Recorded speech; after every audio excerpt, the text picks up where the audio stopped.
welcome to the Derby debrief from RamsTV live from Pride Park Stadium. Owen Bradley with former Derby captain Shaun alongside here to bring you some reaction to a Derby victory this afternoon. The Rams did it the hard way, as they've done before, coming from behind to beat Cheltenham Town by 2-1. Max Bird and James Collins with a couple of fine finishes, getting Derby the win after Liam Sercombe had put the visitors in front. We'll get reaction from one of the goal scorers and from the head coach shortly. Kick off with a word from Barks, as we always do. What do you make of that this afternoon? Poor for long spells. The first half was way below standards that we expect to see here at Pride Park. In possession, didn't really find any fluidity from back to front.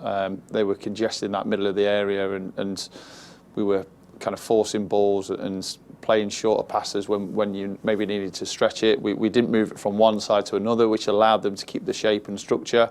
And out of possession, I was really disappointed again because they lost the duels, they lost the second balls. Cheltenham's first goal, their goal showed just the lack of commitment to go into tackles and challenges, and it ultimately led to them going ahead. But I mentioned on comms that might get Derby going because the fans were not happy.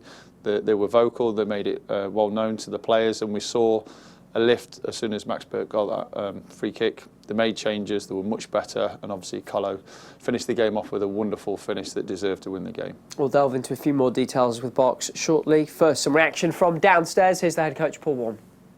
Relieved, really. Fair play to the lads. They could have, at 1-0. It's quite easy. Well, it's not easy to crumble, but I've seen teams crumble when they're not at their best, and we weren't at our best today. That is for sure. But they kept going. But obviously, Birdie got us. I mean, I think we only had 2 real attempts on goal. We had plenty of corners and plenty of ooze, but not real attempts. So 2 good goals got us out of it. In fairness, we still in the 94th, 95th minute could have ended up conceding, which is disappointing. But it just felt like it was a pitch that suited winter football, and we were passing it too much in front of them, never trying to get in behind them and causing problems. And then once you stretch the game after that's happened for a few, then all of a sudden you've got pockets to play and all that. We never really asked them, and in fairness, they asked that of us. They played forward, their 2 forwards worked so hard, pressed even our fullbacks. So.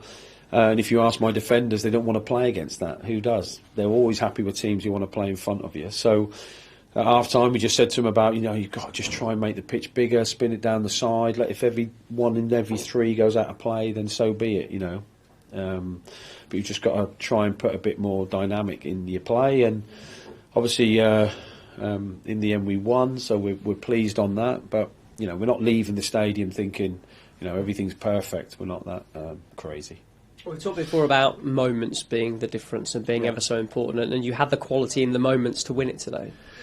Yeah, we did. I mean, obviously Birdie's goal is something else, and hence what we said at half time. Like with Nat, the ball's gone down the side. We have pace and power on both sides, and with Tom, to be fair, and Nat crosses it for a great finish for Colo, which is great. But, we weren't creating that first half because there was no urgency in our play, which was disappointing. So, so I'm pleased. Obviously, we made the changes. I thought the subs had positive effects. And there was, I'm not knocking the lads for effort, but, at times when it really mattered, did we win enough headers? Did we win enough tackles? And we spoke to him after the Reading game about just getting the basics right. If you get the basics right, we're a good team. But today I don't think we got our basics right enough. We won, and I'm pleased that we won. And credit to Cheltenham. I said all week that Cheltenham are I think they've won more games than us in the last 5 or 6. They're in good form. They've worked tirelessly, and I knew that would be the case. And it made it very difficult for us. So to get a win is good. But I'd like to think we would play better. But for the fans who stayed with the team, I really appreciate that, because you need that when you're not at your best. Corey Blackett-Taylor started for the first time. He only arrived on Monday. Is he going to need a bit more time with you?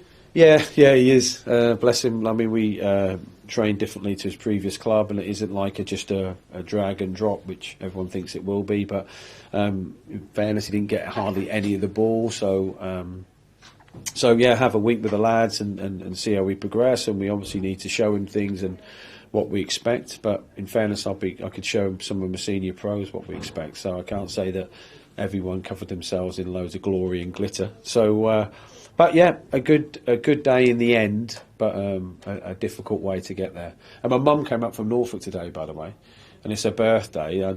I just hope when I get in there she's still breathing. That might have finished her off. She gets a bit stressed. So, but yeah, a win is good, and it's another W in the box that might be the important one come the end of the season. Who knows? You alluded to, ahead of the game, having some injury issues, and we didn't see Callum Elder today. How likely are you likely to be out without him?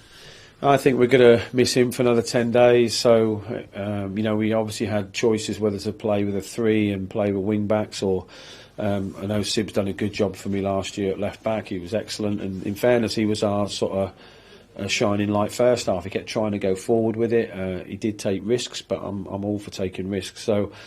Callum missed out, obviously, JJ as well. We were worried about Cash. Cash was really stiff, didn't really do anything on the grass for the last couple of days. So fortunately we got Cash through, and without a game till next Saturday, we can do a lot of watching the game back with the lads on Monday, a little bit on the grass, and then start building them up for the next away game. So we're going to have some real games here coming up. Like, we've got the Shrewsbury, the Stevenage is at home. It will be the same sort of game that we just need to, play a different side and play better. Excuse me. Sorry. Is that how we're ending it? Oh, that is amazing. The timing. You were like, sneeze when I wink, and perfect. Thank you. Thanks, Paul. Thanks.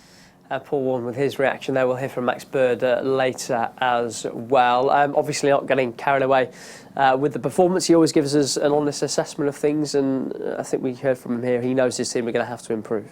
Yeah, I think there's two parts of this game that he'll reflect on. I think the performance first and foremost wasn't good enough in many different aspects. But again, the team have done what they needed to do to get over the line and get the 3 points, and we've seen that fairly consistently this season. When they've not been at the best, they've still picked up 3 points, and that's been the disappointment the last couple of games. The Reading, we weren't at our best and came away with nothing and deserved nothing.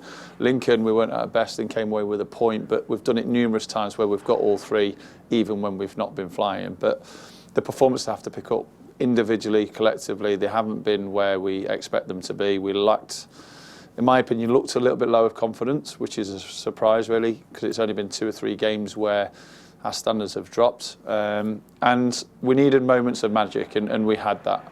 I've mentioned so many times the quality we're having this team, but we can't just leave it for 1 or 2 moments in the game and hope that James Collins takes that one opportunity he has, and hope that a Max Bird puts it into the top corner from a free kick.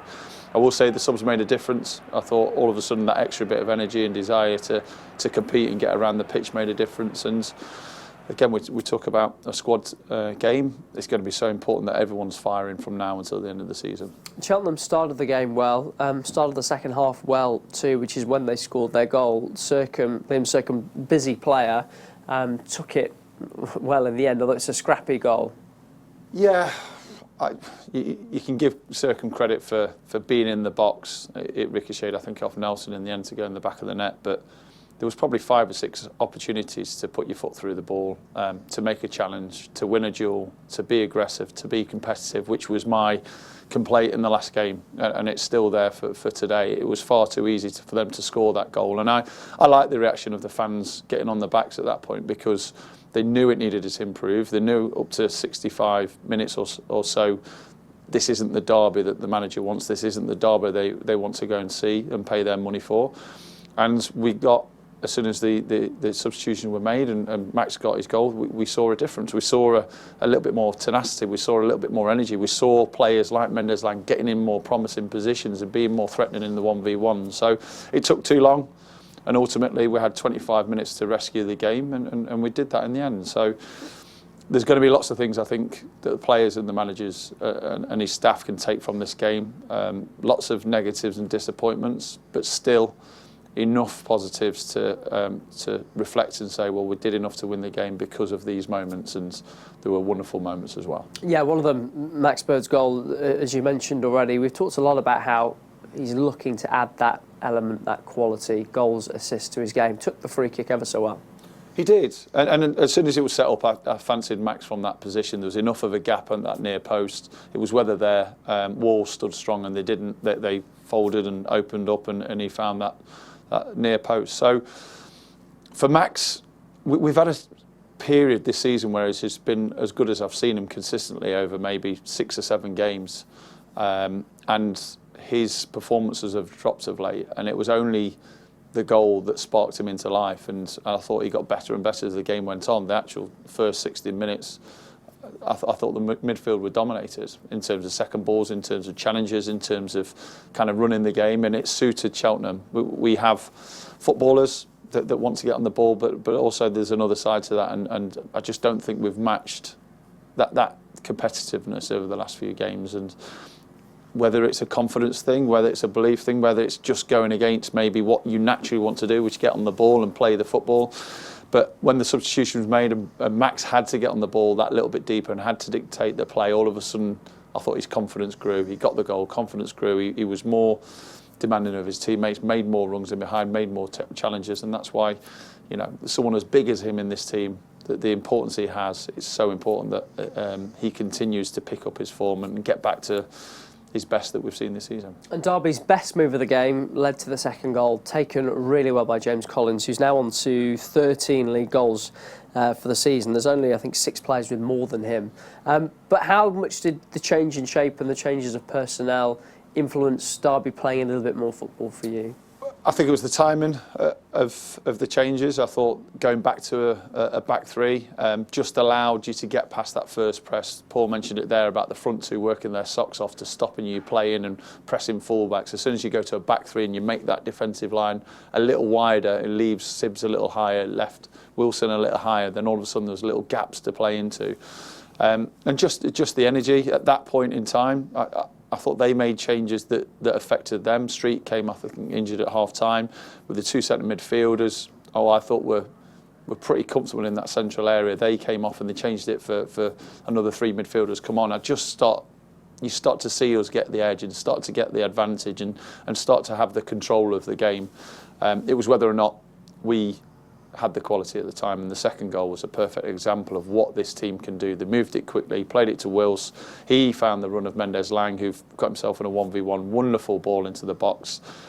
And that moment in this game typifies James Collins and the importance he has within this team. He only had one chance today. Oh no, he had the chance in the first half with a header.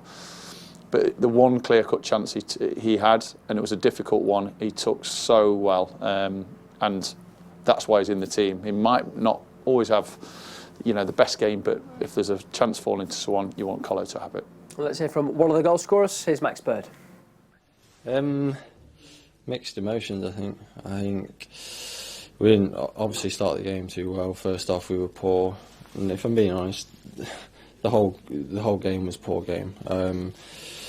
But like you say, if we're going to get to where we need to get to come the end of the season, champions, top 2, whatever it is, we need to put in better performances than that. But on the other hand, it shows that we can scrap out games and still pick up 3 points. You had the moments of quality when you needed them, including yours. Happy with the free kick? Yeah, I mean, me and Natty just joked about it in there. He wanted it the other way around. He wanted to play it and me to stop it, and I said, nah, look, I fancy this. And yeah, just he stopped it and ran onto it, and took a good whack at it. The gaffer's been taking me away for some one-on-one shooting with him, striking the ball a bit better because I need to get more goals. And yeah, I mean, it's a nice touch there.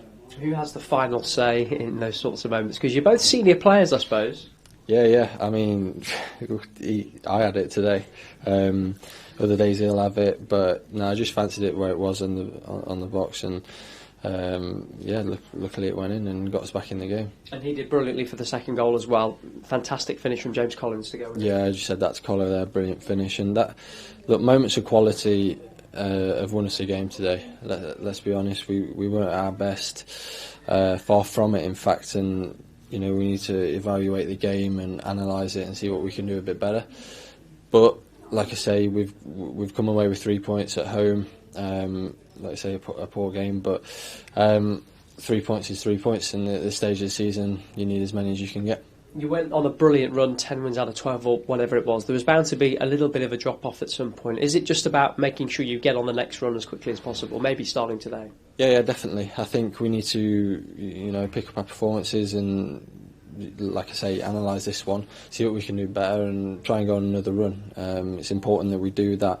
The manager always talks about winning games is good, but runs win your championships and stuff like that, and that's ultimately what we're going for. We're all hungry for it, and we need to stick together and try and achieve that target. Let's start with midfielder and goal scorer today, Max Bird. Here are the results from this afternoon then. A couple of results notably going Derby's way. Exeter winning at Barnsley by 2-1, and Bristol Rovers beating Oxford 3-1. Chris Martin and Luke Thomas, pair of former Rams, both on target there. Peterborough United dropped points away at Lincoln, held to a goalless draw. Stevenage did get a victory. They came from behind a couple of times to beat Wigan 3-2. Bolton thought they'd gone top with a 4-1 win at Carlisle, but the last minute, 89th minute penalty from Bishop gave Portsmouth victory to keep Portsmouth top of the table. This is how things are looking in League One. Maybe just a little bit of separation starting to come in now. Portsmouth top from Bolton, who have the games in hand, from Peterborough, and then Derby level on points once again with Posh, as they've been a few times this season. The gap between the Rams and Barnsley is at 4 points. Barnsley have the game in hand, and Stevenage now back into the top 6 at Oxford's expense. Not too much changing toward the bottom of the table. Cheltenham, Carlisle, Fleetwood all losing today. That's all from us for now. If you want more reaction to today's game, it'll be on the website for you. Head to dcfc.co.uk for that. For now, from me, Barks, and the team, goodbye.